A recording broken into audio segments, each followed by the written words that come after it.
the ink blot test. It's a projection idea, so I don't bother with that. But anyways, this definition of it wasn't so bad. Such a stimulus, okay, the Rorschach test. So you look at the clouds, so it's very simple. You look at the clouds, right? It's kind of like an ink blot, right? And then what do you see? You know, what do you see? Okay, so that's the Rorschach test or the ink blot test. You just take some random, meaningless kind of things like that. Okay.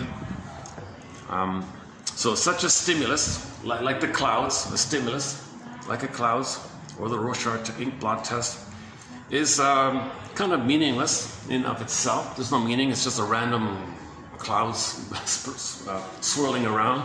There's no real structure or meaning like that. Okay. So it is assumed that any meaningful perception of it by a person arises as a projection from the unconscious level of mental life. Okay. So if you see a okay, so whatever you think you see there now, okay, the theory here is that you're projecting something from your unconscious. Okay, in other words, you see in the clouds what you need to see in terms of your forbidden wishes, your repressed hostility, or unconscious motives in general. Okay, so Mr. Rorschach perceived this test as a sort of X-ray of the mind, an X-ray of the mind, right?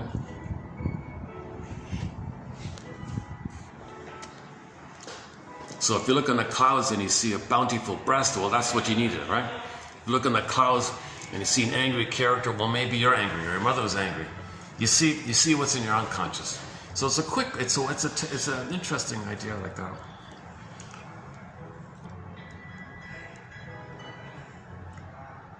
It was popular in its day, right? In the 60s or something. Okay, I'll leave it there. Again, such a stimulus. Get Rorschach test, cloud test, ink blot test. Some people do it on people. Someone looks at a person and projects onto them. You see what you need to see, right? So you can think about prejudice and stuff like that. You look at a person, you know nothing about them, just who they are, kind of thing. It doesn't work like that. Yeah. I remember one quote said that he projects onto people in the way he projects. So what you say about other people. Okay, it's kind of like this kind of test. Okay, it's an X-ray of your mind. Your projection is an X-ray of the mind, your psyche, your unconscious.